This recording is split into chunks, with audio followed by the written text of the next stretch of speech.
శివుడికి సంబంధించిన శైవ క్షేత్రాలతో పాటు ప్రతి ఇంట్లో కూడా మహాశివరాత్రి ఎంతో ఘనంగా జరుపుతారు. మహాలింగాభిషేకాలు, అలాగే బిల్వ దళాలతో 100 బిల్వ దళార్చన, 1000 బిల్వ దళార్చన, ఇలాగా వాళ్ళ వాళ్ళ ఇష్టం కొలది, వాళ్ళ వాళ్ళ సాంప్రదాయాల కొలది పరమేశ్వరుణ్ణి నిష్టగా పూజిస్తుంటారు. ఇక ఇదే రోజున పరమేశ్వరుడికి అలాగే పార్వతీదేవికి కళ్యాణం కూడా చేయిస్తారు. అందుకని చాలా శివక్షేత్రాలలో మనం శివ కళ్యాణాన్ని కూడా వీక్షించవచ్చు. ఇక ఈ మహాశివరాత్రి రోజునే మహాలింగోద్భవం కూడా జరుగుతుంది. ఇక ఇదే సమయంలో మనం రాత్రిపూట పూజని చాలా నియమంగా చేయాలి.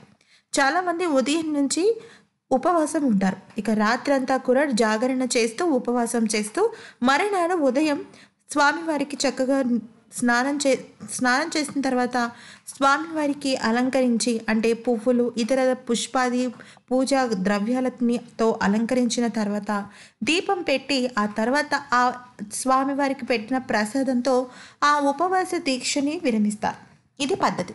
అయితే సాయంత్రం పూట చేయవలసిన పూజ అంటే నిజానికి మహాశివరాత్రి అన్నాం కాబట్టి ఇది రాత్రి పూజకి ఎక్కువ ప్రాముఖ్యత కలిగినది.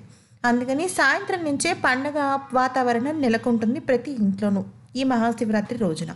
మరి మహాశివరాత్రి రోజున మొదటిగా గుమ్మానికి చక్కని బంతిపూల తోరణం కానీ, మామిడాకుల తోరణం కానీ కట్టాలి. ఆ తర్వాత ఇంటిని మొత్తం శుభ్రం చేసుకున్న తర్వాత ఇంట్లో దేవుడి గదిలో దీపం పెట్టుకోవాలి.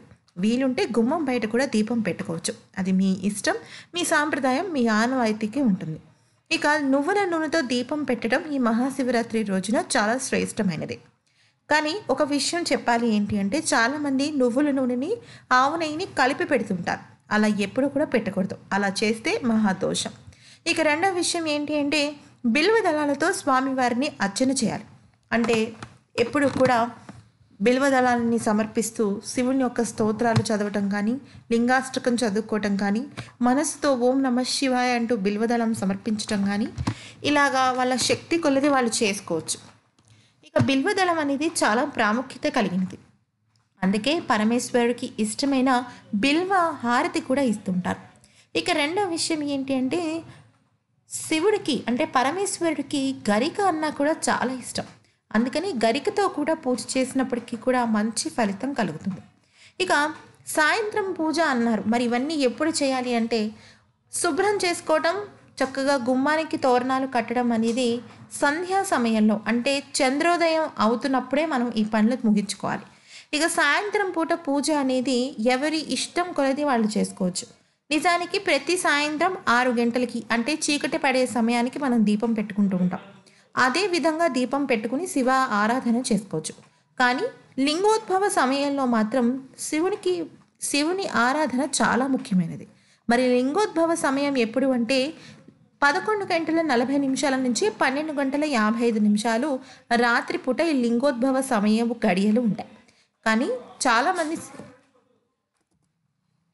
శివుని యొక్క ఆరాధన చాలా ముఖ్యమైనది. ఇక సాయంత్రం రాత్రి 11 గంటల నుంచి మహాశివుని క్షేత్రాలలో ఎన్నో రకాల భజనలు, దేవునికి సంబంధించిన పాటల ఒక కార్యక్రమాలు కూడా జరుగుతుంటాయి. అలాగే ఆ సమయంలో మనం ముఖ్యంగా శివ ఆరాధనలో ఉండాలి.